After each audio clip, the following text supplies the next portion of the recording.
What's All up? right, everyone. Welcome back to Deep Naked Thoughts. I am your host, Val, and with me today, I have a very special guest. All of my guests are very special, but this guy right here is my little brother. So, brother, how would you like to introduce yourself to the audience? That's a very good question. My name's Osollo. I love my life, and it's good to be alive. Yeah, so definitely will like to touch on your journey because I think my brother's had several calls that have been close to life, close to death.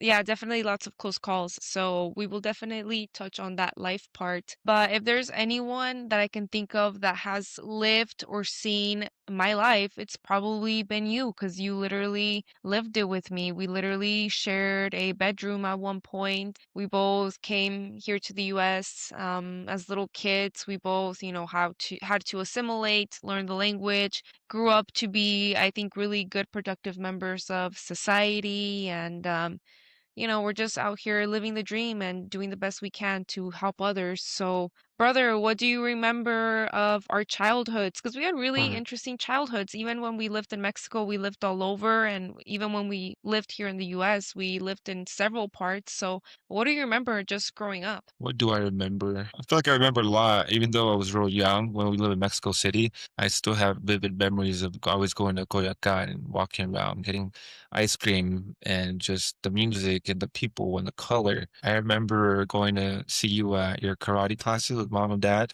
Mostly mom, I think she would have to take you all the times, and I hated riding the bus over there, like the metro, but you loved class and we had to go, so I would have to go too, you know? So I remember that. Mm-hmm. I remember school. I remember being in school for a brief period of time there. I remember having a Mm-hmm. couple friends.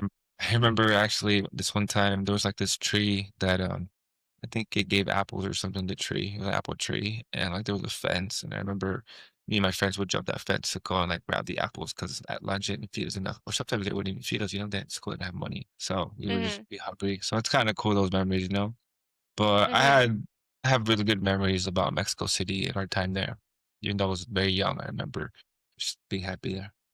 Yeah, likewise. I actually have nothing but really good memories in Mexico. That's also tied to a lot of family. So, like my grandparents, my cousins, Mm, my aunts, lots of culture, lots of music, lots of I don't know, I just loved it. It was a period of my life that I truly, really loved. And I think we were pretty well off in Mexico City. And I didn't really know like struggle until we moved to the US. I didn't really know like assimilation because I mhm, knew the language and now I was learning a completely different language, trying to fit in, trying to learn this system, and also trying to be a good kid and like not cause problems for like mom and dad. I feel like I mhm, just wanted life to be easy for like mom and dad. Like I was just like, oh my gosh, we're going through so much. The least I can do is like make life easy for them. So I just remember trying to be like a really, really good kid, not for the sake of like not getting in trouble, but for the sake of mhm. like I just saw how hard they worked and it felt like very stressful. I don't know if you had that same feeling, but for me, maybe being the oldest, I always felt like, oh my gosh, I just have to do good. Like I just want like not to be stressed out. I don't know, I just didn't want to be a burden on them. I don't know if you have any similar thoughts, but what was it like for you? Like what part in our life when we moved here to United States or living in Yeah. Mexico? Which are you talking No, about? just the differences, like just the differences. Um, what were your memories like when we first moved to the US? Like, what did you think? What was it like for you being the youngest, kind of assimilating to a new culture, a new life, things like that? Well, I remember it was a lot of change at first. I remember we were staying at our aunt Rosa's house, and she had a small Mm, two-bedroom apartment, and it mm-hmm, was really nice. And I don't remember how long we were there for. I was 4 or 5 years old. If I think back about it, and I had to guess, it'd probably be, maybe 2 to 3 months, but maybe it was more, maybe it was less. I remember I would see mom and dad stress a lot, especially dad. It must have been really hard. I think about him now having a family and having to find a job, any job, just to provide for your family. How desperate you might be, just to pull it together, keep the family afloat. I think that must have been really difficult for him. So I saw that as a kid. I just didn't know how to express it. Looking at it now, I really admire mom and dad for everything that they did for us. And I remember when we lived in that apartment. I don't know how long we went without a bed. But I remember Yeah. dad used to like just, make jokes and say that, I would, be like a worm just going around the room because I had so much space to move around it, we all slept on the living room floor. Like, if you ask me how I feel about that, it makes me happy. Maybe somebody would say, like, why you slept on the floor? Yeah, but I was with, my sister and my parents. Like, that's all I needed. That's all I need. And that makes me happy. Those memories make me happy, even though they were, I'm sure it was harsh and it was hard. And, mom and dad must have been like, what the heck are we doing? We should go back. Yeah. I really appreciate that because it made me into the person I am today. We didn't have a bed for who knows how long. We didn't have a table, we just get on the floor. That lady, her name is Maria, I think she helped us out a lot. She didn't have to do that. She Mhm. wasn't much better off than we were, but she still helped us out a lot. It's just a lot of blessings along the way, but a lot of hardships at first, a lot of struggle. Yeah, I think honestly, I feel like that was like ground zero for me. Like I go back to that like little apartment in my head, like whenever I feel sorry for myself or whenever I feel bad or whenever I feel like, oh, I'm struggling or like, oh, I think of like, girl, there was a time when you didn't even have a bed. I'm like, girl, there was a time when you didn't even have a table. Like, girl, there was a time when it was worse. Like you're gonna survive. You're gonna make it through this. So it's kind of like changed perspective where it's like even when you had nothing, you still made it. And even when you had nothing, like your family was always there for you. And like you came from nothing, so you can have everything. I don't know why it's just kind of changed my perspective, but it's just made me feel like I already know what it's like to have nothing. So why not like go out and like get what I want, do the thing that I want. Like worst thing I can do is fail, I can always go get another job. I can always go fill in the blank. So it's actually I feel like made me so resilient because yeah, like there was a time when like we didn't have a bed. I don't actually share that, not because anybody asked. No one is ever like, "Did you ever not have a bed?" But I'm like, dude, there was times where we didn't even have chairs. Like we just did the best we could. So, yeah, that's interesting, brother. That's interesting that you brought that up. Okay. So, did you ever feel or realize that you were different from other kids? Was there ever that like realization? I feel like it's different because I think Mexican American is different from people that are like Mexican or like come from Mexico. Like there's first generation like Mexican American, but I do remember having a life in Mexico. So I Yeah. remember like trying to fit in with like other Mexican kids and they were like, "What kind of Mexican are you?" And I was like, "I'm from the city." And they're like, I felt like the kids were tougher. I don't know if the kids were tougher here in the US or like tougher in Mexico. I No, was I like, feel like in Mexico, whenever I got a lot of crap for telling my yeah. friends in Mexico that I was moving to the US, like, "Y'all are gonna be a gringo, you don't learn English?" Like, they would make fun of me for that? And I remember, I mean, there's a couple ways I can answer that. I mean, I do remember moving here not knowing any English, but I remember my first friend, his name was Dion. Mhm. Didn't know any Spanish, and I didn't know any English, but like we would teach each other the language. He would teach me English, I would teach him Spanish, and him and I were like Mhm. best friends for a very long time. I still consider him my friend to this day, and hope he's doing well. But I also had some Spanish friends who just spoke Spanish and who were learning English like I was. And at times I Mhm. felt conflicted being friends with either this person or that person because they didn't know each other, but I was learning both languages so fast. My brain was a sponge Mhm. and I just absorbed everything. And I felt a little torn between the two. Like, yeah, I felt different. I was like, most people aren't going through what I'm going through. They just have to focus on one language and that's that. Me, I'm learning two at the Mhm. same time on top of everything else. So that made me feel different for sure. Their nationality tends to be American, but their heritage is something else. So you can be like Asian American or like, what is it, Black American or, fill in the blank. So it was interesting because we were in a place where our culture was the majority, like the majority of the people were Hispanic, but it was interesting because they had no like reference. Some people that were maybe here 2 or 3 generations had no reference to Mexico. So that Yeah. was interesting because I was like, well, like, yes, people look like me, but people don't know like where I came from or like have even tasted like actual like authentic Mexican food or it was definitely weird. It was interesting. I don't know if you can relate to that or have you seen that? I don't know. I mean, yes and no. I mean, growing up, you always see people that who are considered Mexican if you just look at them, but I think there's a term here, it's like whitewashed. I don't know if that's what you're Mm, talking about. Like it's just you look the part, but you aren't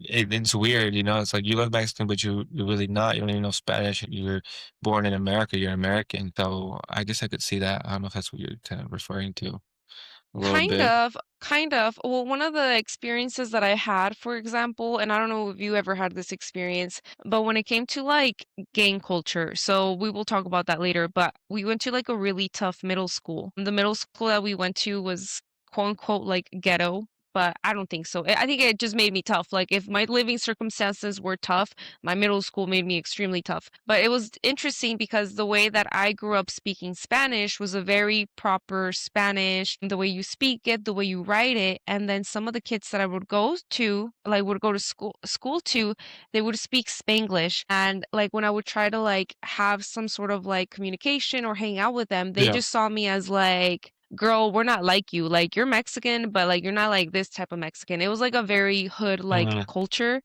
That makes sense. It's almost kind of like it's kind of like, "Oh, you wanna be white." And I'm like, "Dude, I'm not even trying to be white. I'm just trying to speak Spanish." And they're like, "Well, how come you like speak it like that?" And I'm like, "'Cause that's the way you speak it." It's like, that ever make sense? Does that make sense? Yeah, no, it does make sense when I like talk to people. Like for example, this guy came over the other day because I sold a desk that I bought for Christina, and he was Spanish, and we were talking in Spanish, and he was just so prized that I knew Spanish and the way that I spoke it.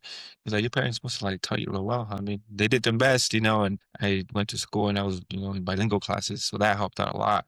But there's just a difference in like the language. It's Yeah. more, how would you say it? Not professional, but it's more Proper?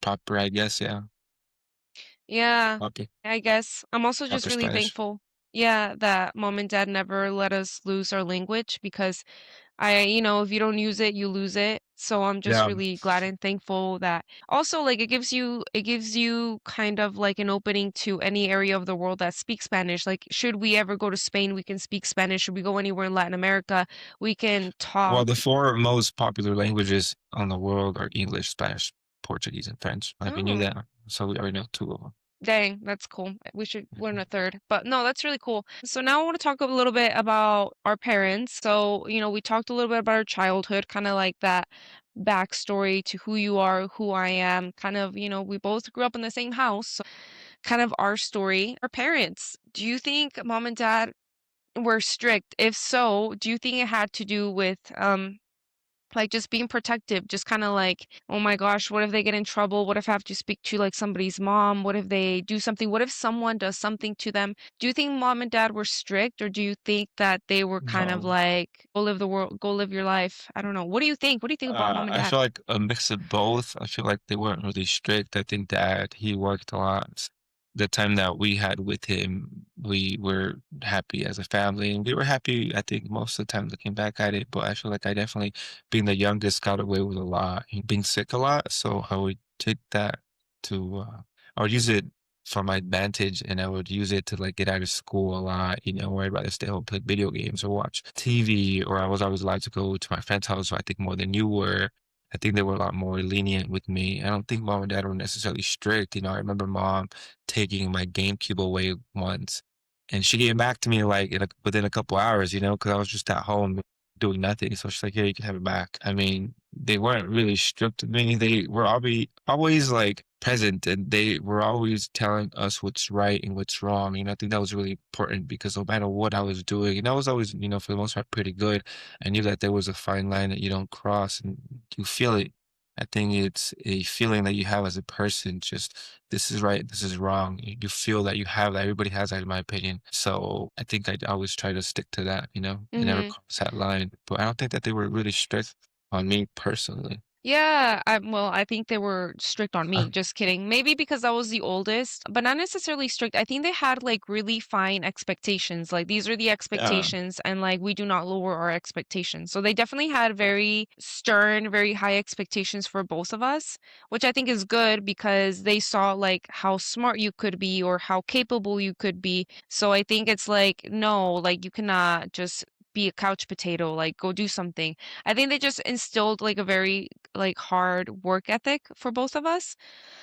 Leniency, I don't know. I feel like I'm trying to think. So I don't think they were lenient, but they did let us pursue our own interests. For example, I can think back to like the time I was 12 and I wanted to go to a tournament in California and I love mom and dad so much, but like they raised money, they worked really hard and like they were able to like get the money that I needed so that I could go do this thing that I wanted at 12 years old. I think that was my first national tournament. Actually, I was 14. It was right before I Oh, started. that's right. Yeah, you went, Yeah. but they didn't go. It was just you. I think you went with Haley. I Yeah. don't remember. So, Yeah. yeah, we only had like enough money for me to go, so I just went Yeah. with a friend.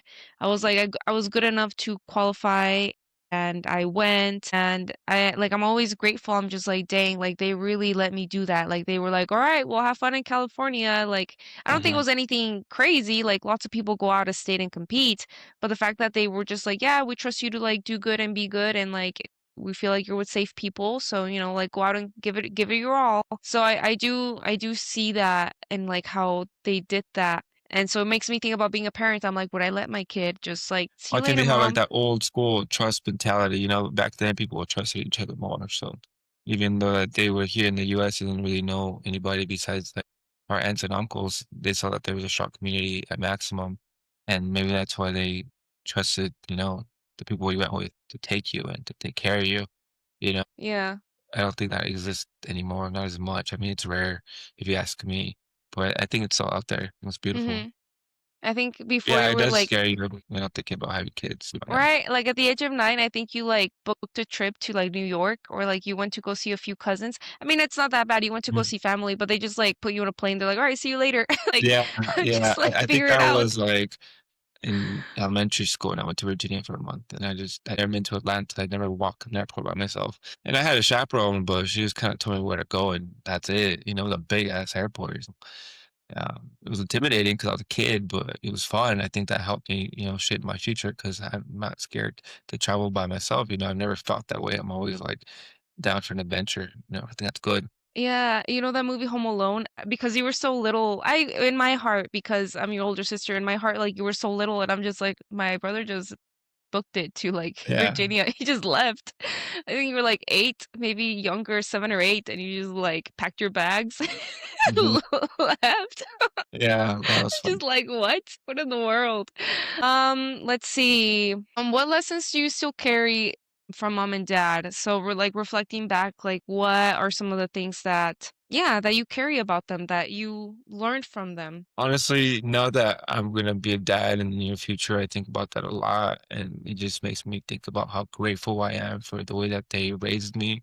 I think that the fact that they were my parents really helped because it gives me that opportunity to be like that with my kids. I don't want to manage everything that they do. I want them to be able to trust me and to tell me things. And I think when I was a kid, I felt like whatever it was that I was going through, I wouldn't be able to talk about it because of the expectations that you were talking about.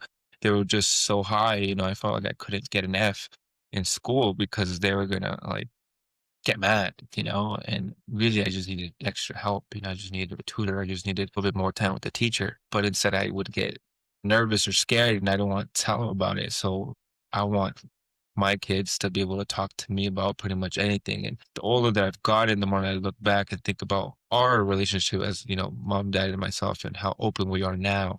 And maybe it wasn't always like that as a kid, but I think they did their best, and I love them for not spoiling me. I said that I got away with a lot, but I remember going to the store and wanting a toy, and then dad would just take me to the store to look at the toy, but he'd be like, "Well, we're not gonna get it. Sucks to suck." And I'd be like, "Why did you bring me here then?" Like, I would hold it in my hand and I can imagine myself playing with it, and then like, "No, you can't have it. You gotta buy groceries." So I'm like, dang, that sucks. But I'm glad that he did that because I don't think Uh-huh. kids should have everything. So I think you Yeah. gotta work for your stuff, and they definitely made me earn whatever I got. When I was a kid in high school and I wanted a car, they told me that they weren't gonna buy me a car. So I was like, okay, I'll just buy my own car. And I started working. That's what Mhm. motivated me to start working.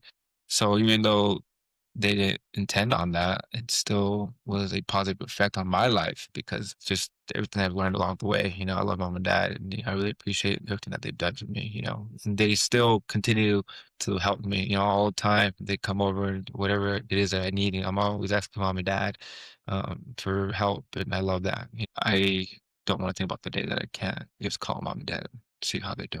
Yeah. Oh, that's so sweet. Cause I know them. Hi, just kidding. So that's funny that dad would do that. Cause yeah, our dad, he would like let us go to the toy aisle, which I think is like pretty normal. I don't know that other kids didn't. Or they would take us to Toys R Us and like we would just go look. And I was like always wondered, I'm like, why are we just looking? He's like, you can touch it, you can hold it. I'm like, but I can't get it out of the box. And she's like, yeah, just hold it. Yeah, we never got a I don't think I ever got a toy from Toys R Us, you know? I would just look at them, I'm like, "Why are we here?" You know? I don't know if mom ever did this to you. One time she grounded me and I couldn't watch the TV. So I went home, and this is right when Avatar came out, and I was trying to watch Avatar. And I was like, "Mom, like, can I watch TV?" And she like looked me in the eyes and she's like, "You can watch TV. You just can't turn it on." And I was like, "What kind of twisted humor is that?" She's like, "You can sit here, like, we can watch it. Watch just can't turn it on." And I was like, "That's, Yeah, like, not cool. That is not cool, mom." I God. don't think she ever Oh, told me that. man. Never. No, she told me that. No. I will, like, never forget that. I was like, "I'm gonna use that on my kids one day." I'm like, "I'm gonna save that one." Okay, let's see. Identity and assimilation. So, how did you balance who you were at home versus who you were on the outside? Because I didn't know this, but one time when I was in high school, someone didn't even know that I was Mexican. Like, they're like, "Yeah, you look Mexican," like, but I would never have guessed that you know Spanish. And I was like, what? It was just crazy. And part of me was like, oh my gosh, my English is so good. But was there like a difference of the way that you acted or behaved or the way you were treated when we were, with family versus who you were outside of the house? Like another way I can put it, I feel like outside of the family, I was like I've always feel like I was very independent, but I was like, "That's Val, she's doing her own thing," or "That's Val, she's like" I had, like, an identity, like, "Oh, yeah, that's Val, like, she's doing her martial arts," so, like, "Yeah, that's Val." But when I was, like, with family, maybe because I had, like, a lot of cousins, I don't know, like, what do you feel like it was like being on your own on the outside, Mm. school, sports, versus who you were at home? Did that ever change? You know, I feel like I was more of myself at home than I was at school. I feel like at school I was always trying to be somebody, be something that I wasn't. And that took me a long time to overcome just because I feel like I never really knew who I was. And I just let other people's opinions of me define who I was. But at home, I felt like myself, I felt like the person I am today. I was just so happy, like reading books and like playing the game or, running outside, playing with you and Bernice. Like that all made me more happy than any of the time I spent in school. Because in school, I felt like it was just trying to fit in, I guess, or, be something I wasn't.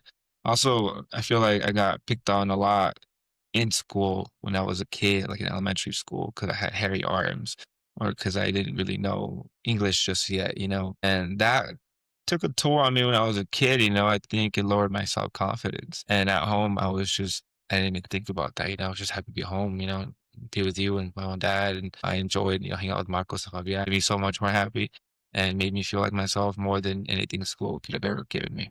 I understood. It's interesting because I think of those things now that I'm an adult and like I miss my cousins. I miss them. I feel like they were my first friends. But there was times where like you are just so in like your family and you're so a part of it and it's so beautiful. But I also really liked my own identity. Like I also really liked being somebody outside of that. So for me, for Val, I actually really enjoyed school and I enjoyed having a personality, like, and I enjoyed that.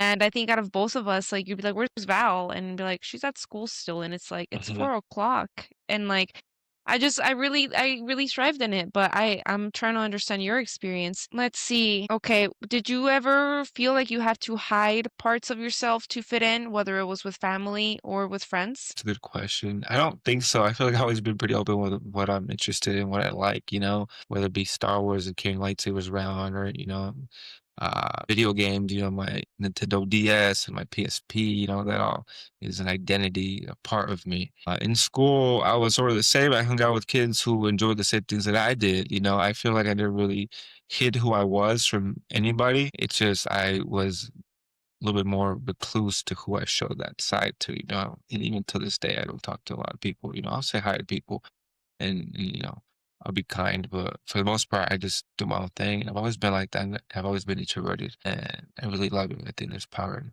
Yeah, no, absolutely. Okay, are there parts of your culture what parts of your culture do you like both? Yeah, like whether it's the Mexican side or the American side, like tell me about the parts of both that you like the most. Well, I really do love the Mexican culture that we have, especially like it being so fresh in my mind going to Mexico City over the holidays last year in Mhm, 2025. It just brings back memories and it makes me realize that there's nothing like it. You can have something similar, but it's just nothing like the Mexican culture that we have in our traditions, family values, and everything that goes on with it. It's just really a sense of pride that you have, but at the same time, I feel that for America and the United States, like what that means to be an American, I truly believe that it's the best country in the world, in my opinion, to this day, still, just because everything that you have, all the freedom that you have, and you see it because you've seen it in Mexico, a third world country, mhm, how hard it is to live out there. Some people will never see that. Some people are ignorant to the fact that kids are out on the street who are 2 to 3 years old begging for money. And here, kids are on an iPad blessed, at home, where their parents take care of them. So it's just, black and white, day and night. To me, I cherish it even more because I know the struggle and I've seen it, I've lived through it. And here you just have so much opportunity. For example, Theo Emilio, he is at a place where they prefer people who are younger than him because they have more of a lifespan, they're a little bit more knowledgeable. But vice versa, here in the United States, like you want somebody who's older with experience because they've been around longer. They're more likely to hire somebody who's got experience in comparison to somebody like me who's just starting out, And it's mhm. like that, like we're really blessed. Yeah, I I love completely both. agree. Yeah, I completely agree. So culturally, like I love my culture. I think it is just so beautiful and I love sharing my culture. I love sharing my food. I love sharing my traditions. I think definitely like Mexico as a country, I think they have things to work on and I think obviously the US does too. But yeah, I am just completely blessed for all of the opportunities that I've been given and all of the opportunities that I will continue to have. But yeah, I think this country has blessed us with so much, but the opportunity really is there for the people that want it. Mm, So yeah, I agree. I love this country. I feel like I come from both because one raised me, but one made me who I am today. So yeah. again, much love to both of them, but culturally, yeah, I love that Mexican culture, but Well, I man, think it's beautiful that you can go to either one and you could just feel like home. It's all, yeah. it feels like home. Yeah, that's a good way to put it. Yeah, I agree. I agree. All right, so moving on to the military. So, I don't know, brother. I feel like out of both of us, I think everybody thought I was gonna join the military, and Yeah. then I didn't. But then you did. So I was just like, even I was shocked. I was like, what? You're joining the military? Not saying I didn't think you could do it. I was just like, I didn't see that. Like I didn't think that. So hmm what happened? Like when did you decide like, yeah, I think I'm just gonna go do that real quick. Like just gonna go side quest into the military real quick. Like what happened? Where did that come from? I think it was something that was always in the back of my mind. I never accomplished whatever I was set out to do, whether it be school or anything else. That the military could be like a backbone. So I always just put it on the back burner. I can always just do this one thing, and I can make something of myself through that. So I always had that in the back of my mind. But it really wasn't until I was in a really bad relationship at the time, and it just took a toll on me physically and mentally that I felt like I needed a way out. And joining the military was something that I had tried to do before, but I didn't do it. I felt like, you know what, I'm not there yet, but maybe later in the future. But then the relationship got worse and I just didn't want to be home. My life at the time was really hard. I didn't know how to cope with my feelings and my emotions in a positive way. So for me, joining the military was just a way out. It wasn't something that I wanted to do. It's just something I needed to do. I needed to get out. I needed to go somewhere else where nobody knew my name. I needed to go be with people who I had never seen in my life. And I needed to just go on a new adventure. I still to this day say that joining the military was the best decision I ever made for myself because everything I have is due to that solely decision of being in the military. Okay. So what did the military teach you? I think a lot of people it gives them discipline, like they just lack discipline and structure. Mhm. I don't think that for us. Like I think we had plenty, Yeah. like lots, severe. I'm like severe. Like literally our coach was in the military. I like And we had a Justin personal was a beast. He still is. yeah, we had our personal sergeant daily. So I'm like structure, we didn't lack any discipline, we didn't lack any like motivation, we didn't lack any purpose. I don't know about purpose, but like, is there anything that the military tools, just anything that the military taught you? I know you talked about culture, which is interesting because yeah, the military, you meet all kinds of people of every culture. So I don't know, what did it give you? What did it teach you? That's a good question. I think about that sometimes too, and just so much is so strict on us, so disciplined, so hard on us. I feel like going to the military was a lot easier. I saw Justin, he used to like do worse in the military we'll ever do. He actually used to hit us, We used to beat up each other in like the alleys, We used to do knuckle push-ups on the concrete and, hands would bleed. Like he was brutal. You forgot your cup, your sparring gear, you have to wear a cup. For those of you that don't know, if you didn't have it, you'd get a fucking broomstick and he'd hit you, He'd hit you in the balls. He'd get all the boys lined up and he'd go whack everybody, just make sure that they had their cup, But Justin instilled a fear in me that I needed. That's really made me the person I am today in a way. But the military was easy, basic training was easy, AAT was easy, all that stuff was easy. I think about what the military taught me, and I feel like a lot of it I already had. It just reinforced what I knew and just the mindset to never give up and always keep going. And that, in the military, you meet a lot of people, you're going to do a lot of things, and you might get transferred, you might do something else, but you just have to keep that same mentality and, never quit, never give up. So, I really appreciate that because I think it taught me a lot. But, it gave me the tools more than anything to succeed in life. Joining the military was the best. Yeah. Just because we're referencing our coach. Yeah, there's things in my life that I reference with much love to my coach, which is funny because he's known us pretty much our whole lives. Because my dad even knew him before he had us. So it's just funny. That's funny. But yeah, I'm like, okay, is this person gonna hit me? It's like, no. And then it's like, well, what if they did? I'm like, well, they probably don't punch as hard as coach. It's like I measure Yeah. everything. Like my baseline is coach. It's like, should I be scared of this person? No. It's like, what's the worst they can do? It's like, can they do this? I'm like, no. I'm like, then don't be scared of them. Like, Yeah. like I don't know. Yeah. No, Coach, we've been like the through base. worse. Yeah. Yeah. Yeah, he like made us yell at cars. I'm like, it's like fear of like embarrassment. I'm like, I've been embarrassed so many times in my life. I had to go yell at cars. Like, there is nothing in this world that could make me feel embarrassed. Like, Yeah. I don't know. That's funny. Coach, if you're listening, with much love. Okay, so how did discipline, structure, and purpose change you? So I definitely think that we got a lot of structure and discipline for martial arts. Also, we come from a line of martial artists. Like a lot of people in our family are martial artists, and it's something that I'm very proud of. Definitely is something that I want to continue. So I'm actually interested in seeing how you parent and be like, are they also Mhm. going to be martial artists? Oh, Maybe no, absolutely. You that's already told okay. Christina, yeah. We can do football, we can do soccer, we could do whatever, but we're doing martial arts, no matter what. Yeah. You're gonna get Yeah. your degree, your black belt in something, whether it be karate, taekwondo, Mhm. jujitsu. You're gonna do that because you're gonna learn to defend yourself. Yeah. So that's important. Yeah, absolutely. So, did any of those things change you or change your purpose or like just the way you work or the way that you apply yourself? I can only speak for myself. I think I'm very, even almost like a workaholic, but I'm only like very driven so long as I like what I'm doing. If I don't like what I'm doing, I will do it. I will like not do it. Like I'm gonna do it, but the happiness, the drive is kind of lacking. Does that happen for you? Are you like that, or how do you get stuff done? That's a good question. I agree. I feel like I am not a workaholic, but I'm passionate about a lot of other things. Like, for example, this past month of January, I ran 115 miles because I'm training for the Baton Death March. Mhm. And like people might think you ran 115 miles. Are you crazy? But I love it. I feel good. I'm gonna go run 13 tomorrow. I love it. It makes me happy. When I'm at work, I tolerate it. It's a tool to get me what I need, to pay this house, to go on vacation. I do a good job. I do my best. Of course, if it has my name on it, I'm gonna do my best. Mom is a really good example of what it means to work hard. I've always learned that from her, and I always do my best to be, better than I was yesterday. Not competing with anybody else, but I only put in that level of effort that you're talking about when it matters to me, whether it be running, whether it be a YouTube idea, anything, a book that I'm writing, spending time with family. I'm passionate about all those other things.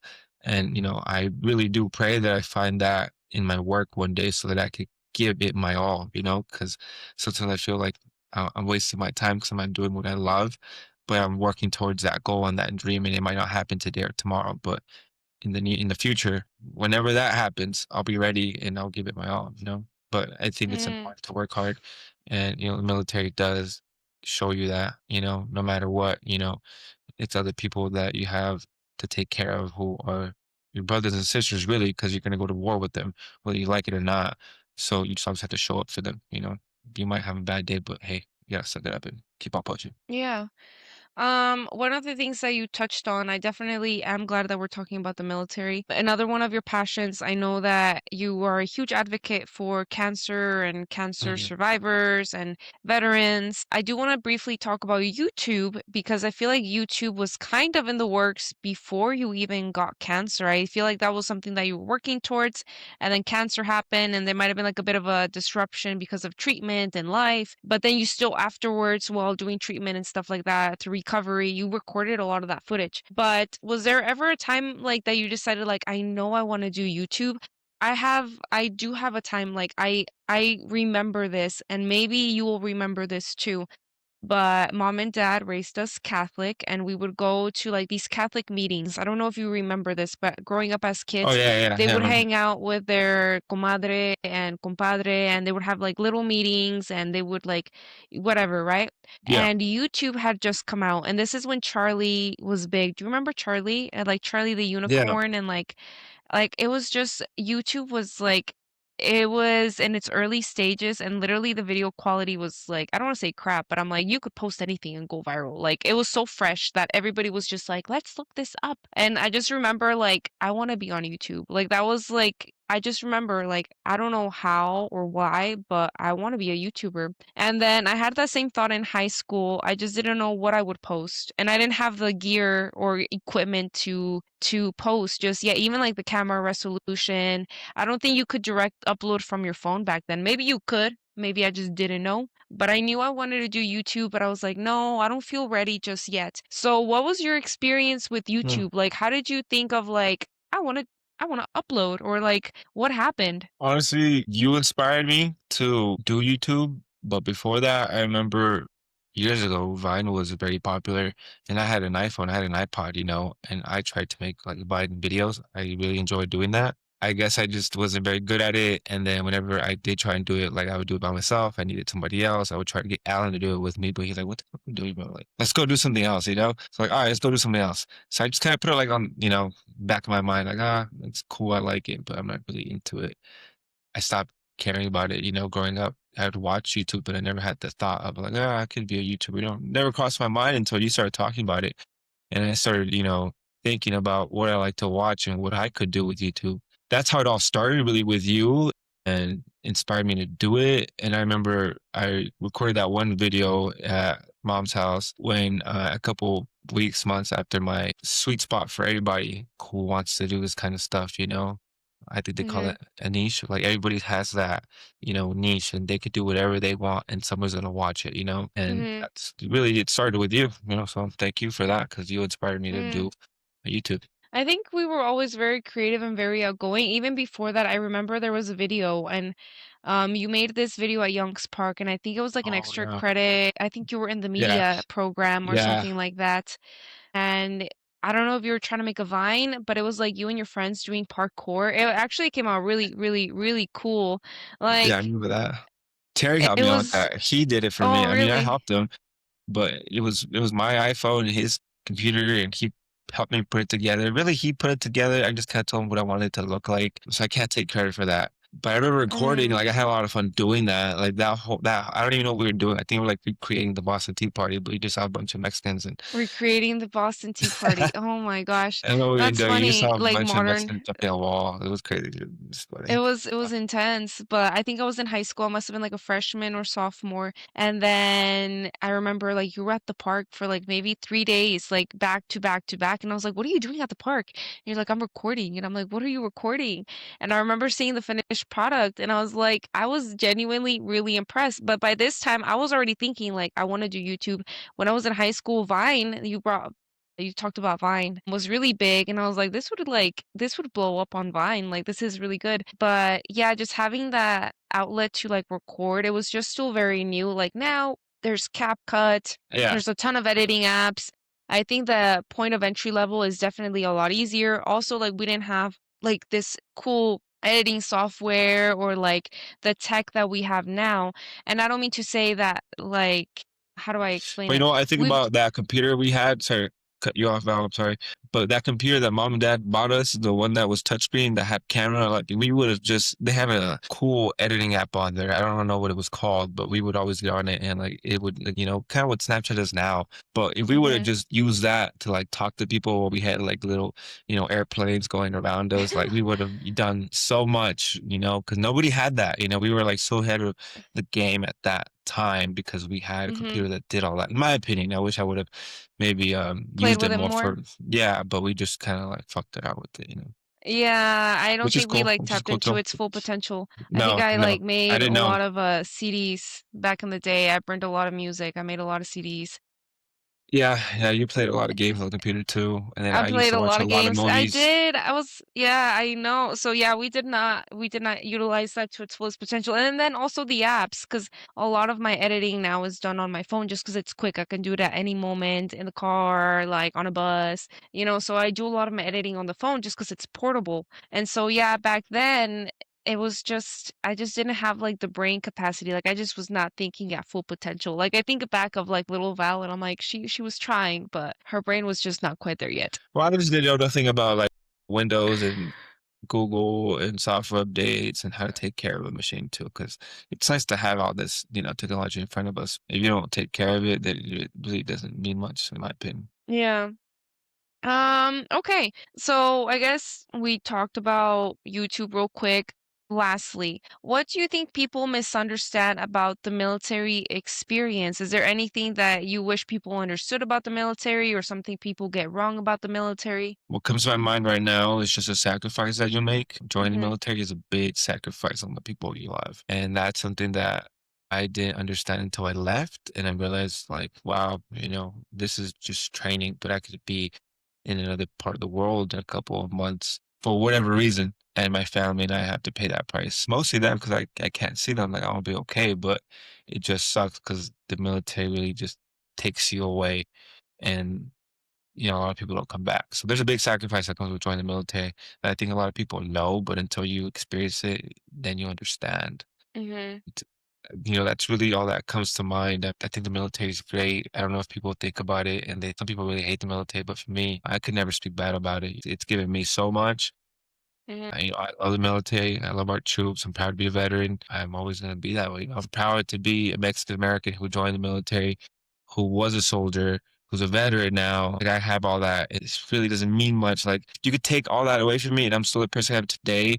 But the fact that I did that, just there's a sense of pride that comes with it, for sure. Yeah, absolutely. No, thank you. Thank you for your service because I feel like there's this quote. I talk so much about quotes, but it's like be the change you want to see in the world. And it's just like you literally don't just like talk the talk, you walk the walk. So it's like if I want to see representation, I'm gonna go make it happen. So it's just like this, I think maybe somewhere there might be a little boy or a little girl that's like, if he can do it, I can do it too. So yeah, thank you for Yeah. your service. All right, so now on to some of the heavy stuff. Oh my gosh. All Mm. right, cancer and the turning point. So what exactly happened? Like, what happened? When did this happen? How did you find out? Do you remember the moment you were diagnosed? Well, you know what? I think this ties in with the military really well because at the time I was training for Ranger School, which is really important to me because you have to understand that in my life, in my opinion, I was never physically gifted. I was never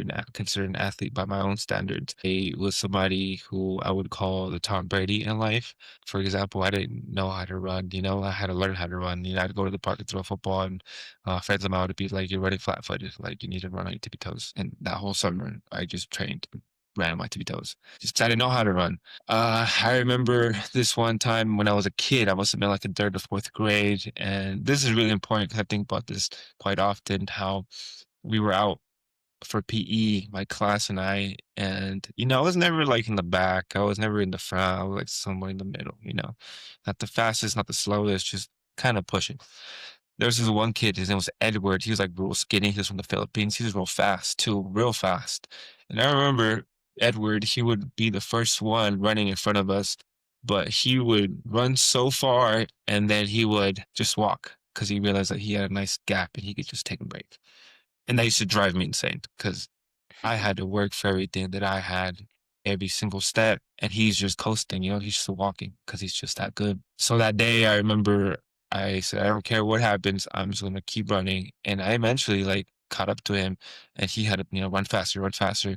And I got so in the zone that I remember I just kept doing laps, laps, and laps. And by the time I looked up, my class was walking back inside the classroom, and I was the only one out on the field Oh in my her most gosh. heights. Mm, And I was just like, that day, I realized that I had something special. That I may not be the smartest or the fastest or the strongest, but I had something that people don't. And I think that just work ethic and a drive, really, to drive that you either have it or you don't. mhm. So going back to like Ranger school in the military, I told you I was never like physically gifted. I was an athlete.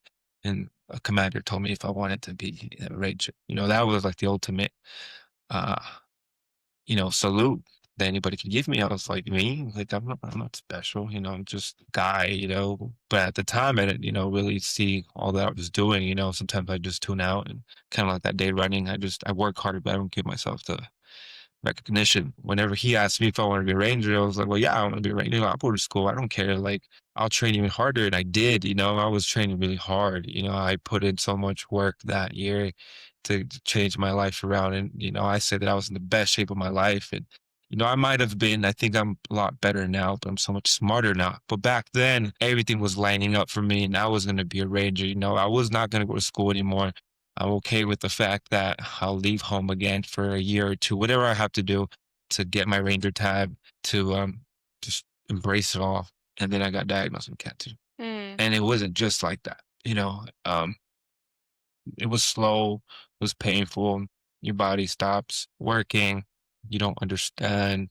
You want to rest, you want to train. It's more and more doctor's appointments. Whenever I did look at that first x-ray before I knew anything, sometimes I hate the fact that I think about the worst case scenario, but I immediately already knew I had cancer, like something in my body. First of all, it told me to go see a doctor. No one told me to go get checked out. I went to the doctor by myself. And I recommend a lot of people to do that, because you never know. Take it from me. And that first x-ray, I saw the mass. I was on the boat and I was like, well, that doesn't look right. It's probably cancer, it's probably tumor. But, I need a real professional's opinion to determine all that. And I remember I had just started working at NASA. So it's like Rangers out the window. I don't know what's wrong with me. I just got this new job at NASA. So there's like a bunch of emotions circling me. mhm, And it was a lot to deal with at the time. I think about it now, and that whole time in my life is very cloudy, foggy. Like I don't understand it. I'm trying to, I feel like I'm a lot better now. I think about it often, and I try to decipher what happened and how I reacted. And I know, and like I don't expect anybody to react any way if they were diagnosed with cancer. Like feel your emotions, live your life, let it play out. Would be my best advice. Because at the time I was a mess, and I was just trying to keep it together. That really took a toll on me. mhm, But it was really hard going to the cancer center. I remember being a kid and mom watching Teleton every December during the Christmas holidays, and they're raising money for the kids who have cancer. And they're all really skinny, probably just got our chemo, they're bald. And I thought that was gonna be me.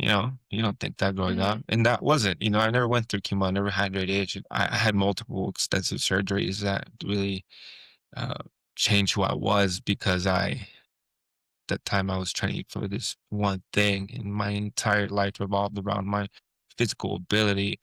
And God said, you don't have any of that. You're losing your mobility. I lost all my mobility for, over a year and a half. And I was 22, 23 years old, I'm like the best shape of my life. And you take that away from me. It was really hard. yeah. Actually, I wanna get back to that, but I don't know who watches this stuff. Like, I just make it, I don't know who watches this. But Blair, if you're listening, right around this time, you remember this, we were going out dancing a lot, and it was actually really nice because I would go with you, and so there's, like, a level of comfort. Also, you look pretty tough, like, you're taller than I am, like, you people like if you know the Osollo family, like, they know you're my brother, but if you don't, it's like, "Oh my gosh, this chick walked in with, like, dudes." Like, it would be you, me, and Alan, and, like, we'd go dancing, and we would go Mhm. country dancing. And I have one picture, and it's right before you got sick, and it's you, me, Blair, Alan, and her sister, Hartley.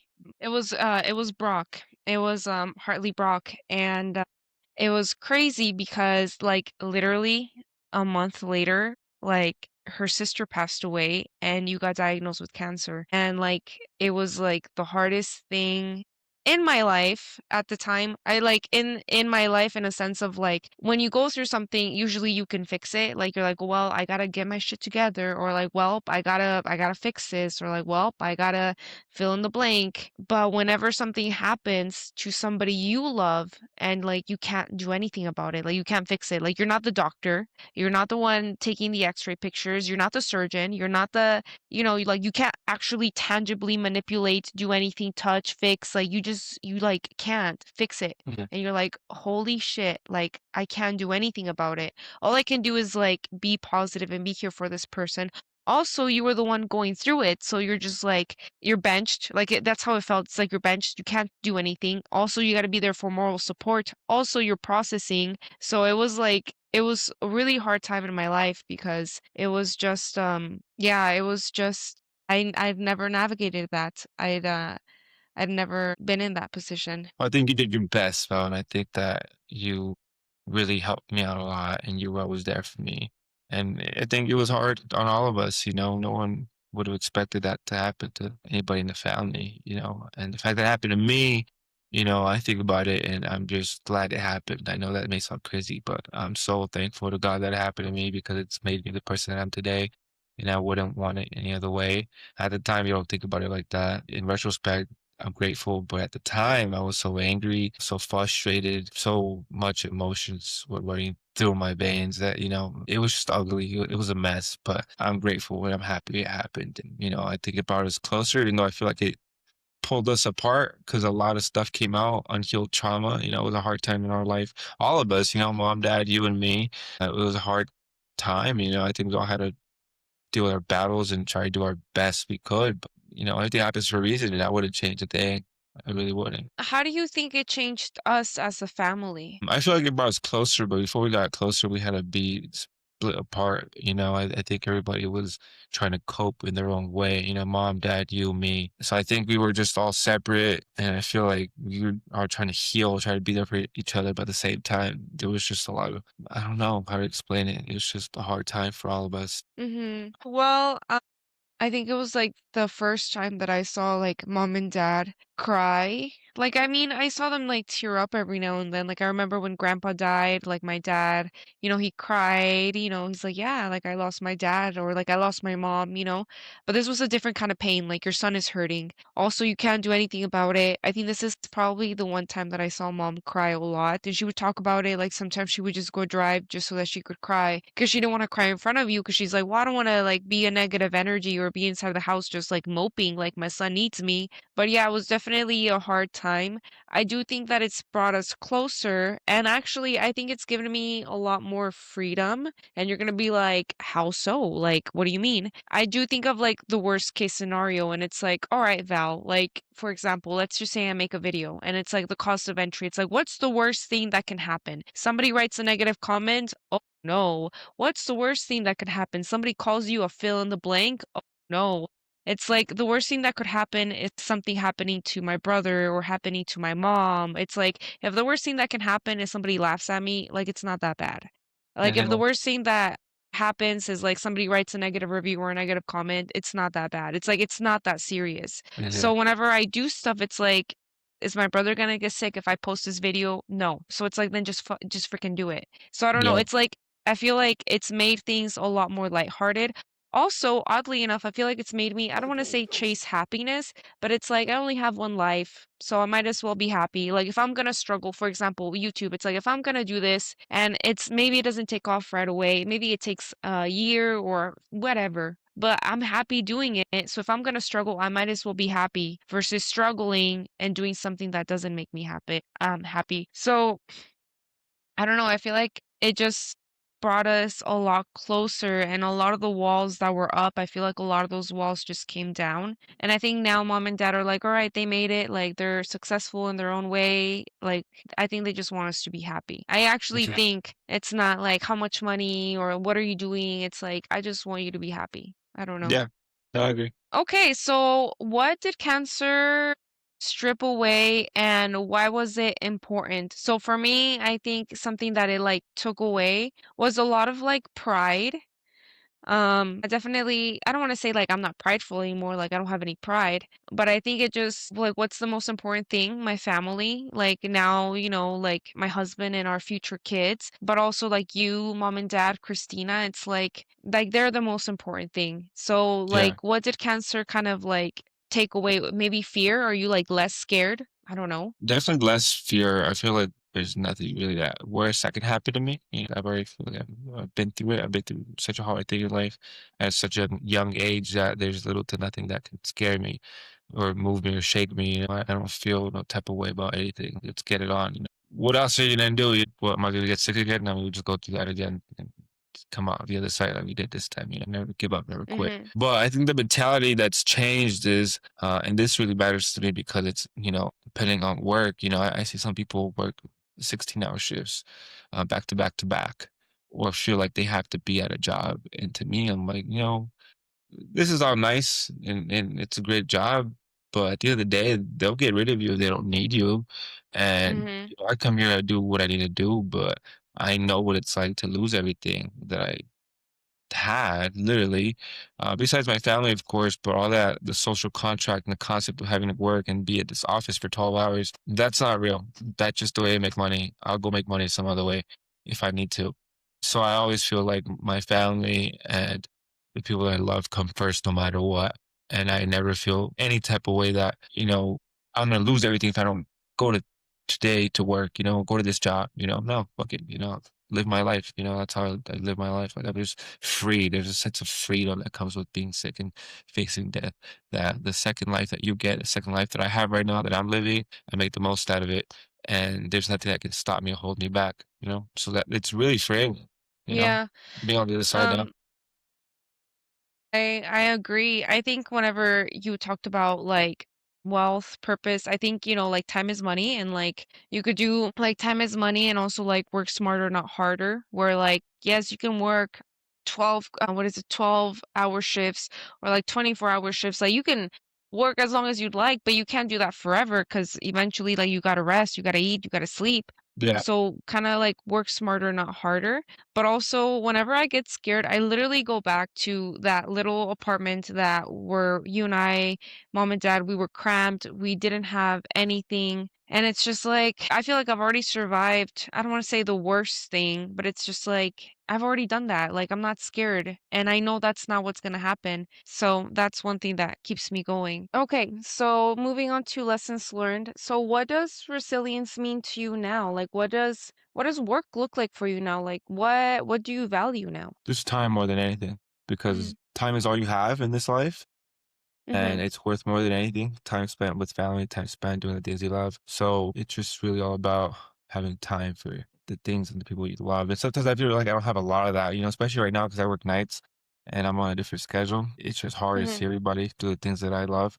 But I do the best I can to be there for everybody. And sometimes I feel like I stretch myself a little too thin because, I need sleep. I need to be okay. I need to be ready for work.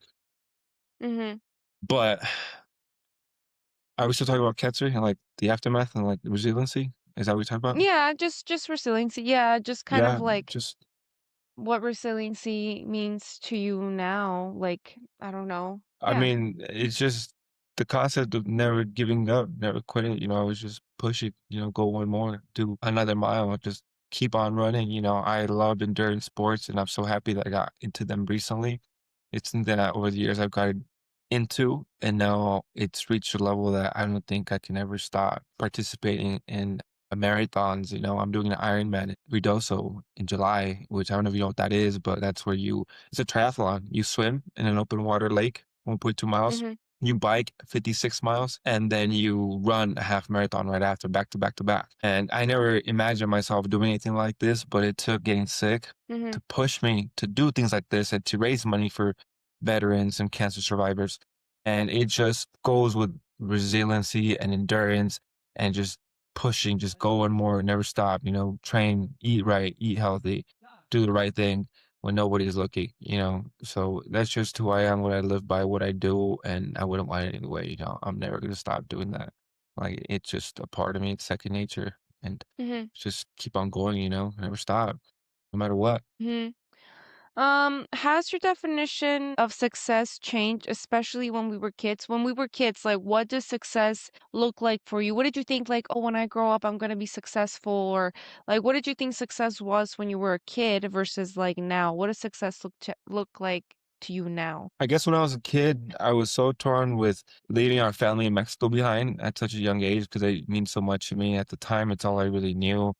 That I always had a dream of like having this big house or this property where we could all live together, all of our family together. That's always been my goal and something that I dream about, something I still strive for in life. But realistically, I guess growing up, what mom, dad instilled in us was to kind of live the life that I have now, that you have now, find a good man, a good woman I'm talking about you and Troy, Christina and me, to spend your life with, to build a future around, to build, something that's gonna stand the test of time, and something that's gonna bring you Mhm. joy and peace. Because happiness is an emotion that you feel from time to time. I like being happy, but I'm not happy all the time. But I'm at peace with a lot of things. So if you Mhm. ask me what my definition of success is back then and now, back then I would say what I have right now, I have a beautiful home with a beautiful wife to be, with a baby on the way.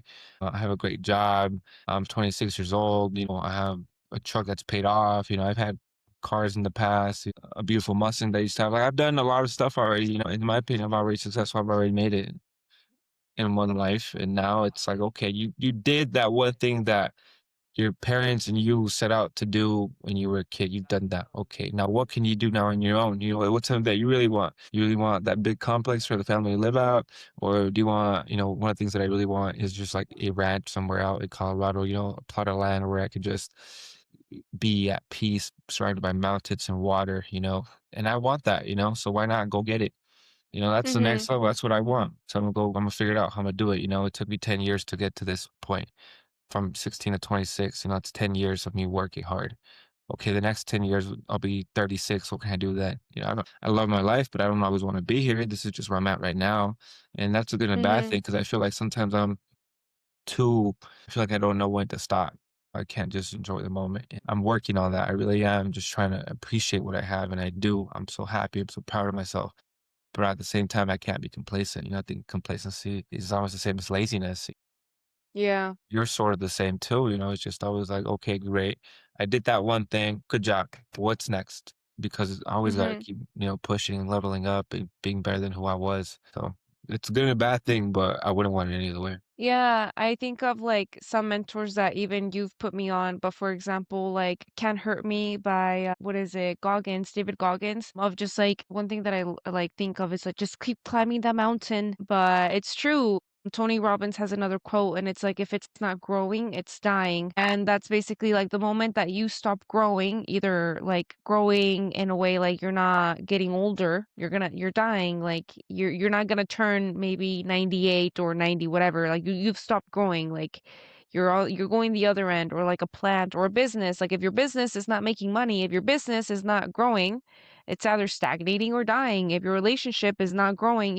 So I think it kind of goes for anything. And you can even think about friendships. Like if your friendship is not growing or getting deeper, or growing together, then you guys are growing apart, or whatever, fill in the blank. So yeah, I guess the reason why I talk about that, or I'm trying to say that, is because there's this other quote, and it's like, choose your heart. And this kind of goes back to Master Castillo, our coach. But it's like, if you're gonna sweat for it, if you're gonna bleed for it, if you're gonna hurt for it, you might as well enjoy it. Like you might as well like be happy. And so And that's how I feel. It's like mom and dad worked so freaking hard. Like Yeah, like, I think there's some of the hardest workers I've ever seen. They just work so hard, and I gotta do it for them. Like, I gotta make sure that their hard work pays off, that my hard work pays off. Mhm. If it's gonna cost me, if I'm gonna be recording at, like, 9 o'clock, 10 o'clock your time, like, it better be worth it. Like, I don't feel like it's hard either. Like, yes, it's hard, but I don't complain because 'cause I'm like, I would not have it any other way. Like, I would Yeah. rather be doing this than working somewhere else late, you know? So it's like Mhm. choose your hard. Being poor is hard. Being rich is hard. Like you got to build it. Like it's, unless it's an inheritance, like, so it's like choose your hard. Like on one end, you don't have money and you're starving. On the other end, you're working a lot, but you're building a lot. So, next question, brother, unless you have any other thoughts on that. No, I think you got it. Okay. What would you tell someone who feels stuck in their past? Let it go. Just let maybe I'm ashamed of. But the reality is that there's no way you can fix it. You can just work on yourself and be a better person. So just take it as a lesson, learn from it, and move on.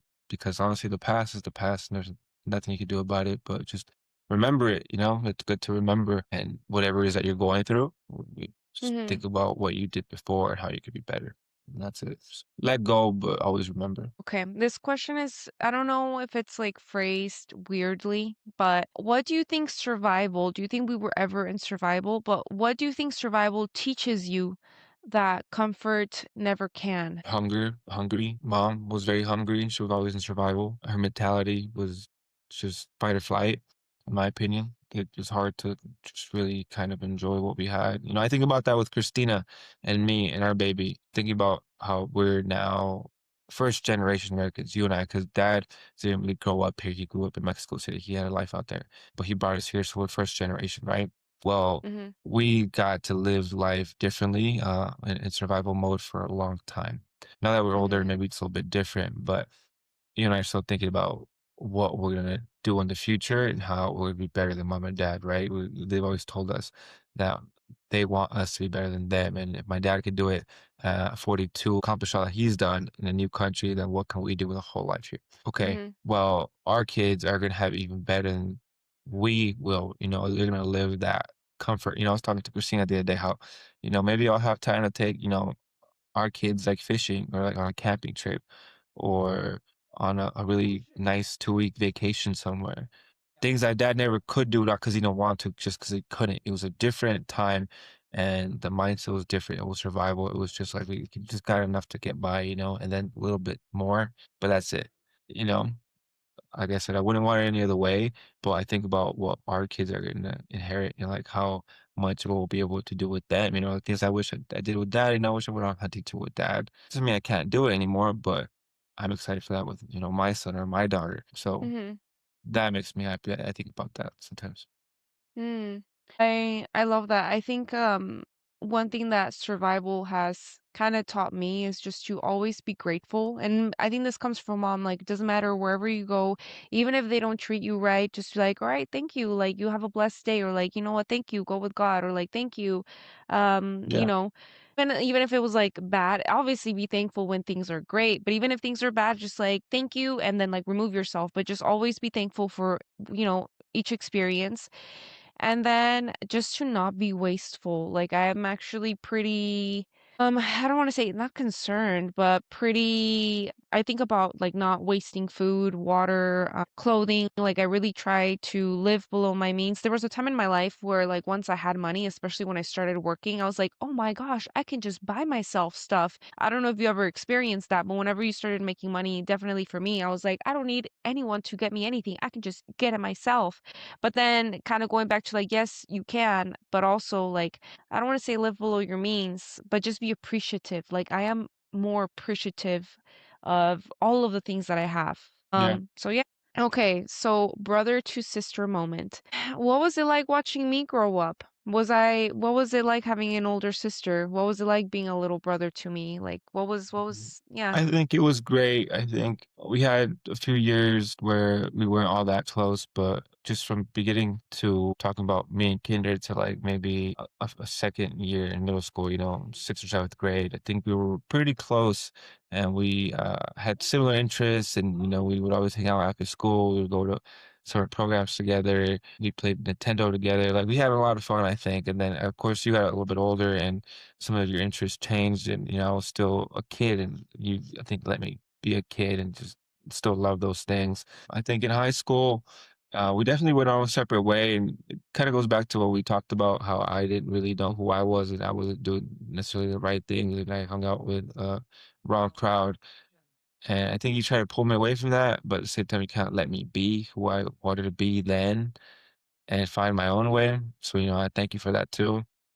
But overall, I have to say that we've just gotten closer over the years. I think we've had a lot of ups and downs, but I think all brothers and sisters fight. So I think that's normal. But, whenever anybody asks me about like my sister, like a lot of people lately have been asking about you and they're surprised because they never see you. Oh yeah, I have a sister. And like, I'm really happy to talk about you. And it makes me happy because, I love you and you're my sister and I'm proud of you. And, I'm just very happy to have such an incredible sister like you.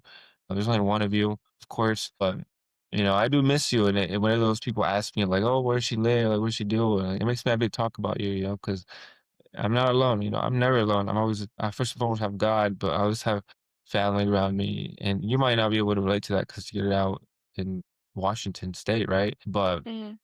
mom and dad said it from an early age, like, you just have each other, you have your sister, like, that's all you have in life. If we die, you just have your sister. So it's like, "Oh, I'm Yeah. never really alone, I have my sister." Yeah. I think about that all the time too. It's like, oh my gosh, mom and dad are gonna pass one day and like I just have my brother. Like, yeah, that's really true. I don't know if you remember this, but like mom and dad used to make you go everywhere that I went. Mhm. I don't know. That was kind of funny, but like not funny. Because there was times where you're like, heck yeah. And then there was times where you're like, I don't want to go with her. I don't know. Was that interesting? I took you to a lot of parties. I feel like that was cool. Or you're Yeah, I like, think it those were was not cool to fun get out, parties. I don't know, I mean I had fun. I mean, it was everybody was nice. They were very welcoming. Obviously, they were a lot Hmm. older than I was, and they were like, "What the heck? You have your little brother here." But I mean, I had fun. I'm not gonna lie. It was nice just to get out the house and like do something different. Like I remember that one That time we was went to funny. your friend Brian's house and he was watching a scary movie. What it was called, but we were out, I think it was Strangers or something like that. I don't know. Mhm. It was just like with Miss Jackie and like a bunch of other people, and we were just watching a movie probably. Like that was cool. Like, we had a good time. Yeah. Okay, so the present, who are you now? What are you working on right Mhm. now? I know you hinted at some of those things, like, where are you at right now? What are you doing? Like, where are you in I life? think I am really tired right now Oh my gosh. because I haven't slept. But no, jokes aside, I am probably in the best place I've ever been in my life since before I got sick. Like, I feel everything is just lining up so perfectly in a way that I didn't necessarily plan it, but I definitely was aiming towards this right now. And, I'm working on becoming a dad and what that means. I trying to understand it for myself. And I just think about dad and how he was with me and how I want to be for my kid, daughter or son. So I think about that a lot, but the person I am today is not the person I was a year or two ago. And I'm very proud of this person. I was proud of that person too, but I've just learned so much. I've changed so much. I've grown so much that this person is a person that I would take to battle. I would take to war. I would be like, if I was talking about myself in a different perspective, to somebody else's perspective, I'd be like, yeah, that's some dude that you can rely on, that who's got your back, who doesn't lie, who's honest, who you can call whenever you need something. So that's who I am Yeah. today, and I'm just very proud of myself because all the things that I've done in the past made me who I am today, and I wouldn't want to change a thing. But every day, it's just how can I get better? How can I be 1% better than I was yesterday? Not 50, not 20, just 1%. And if I did that yesterday, I can do that today. And just living a good life, whatever that means for you, just be happy, love your life.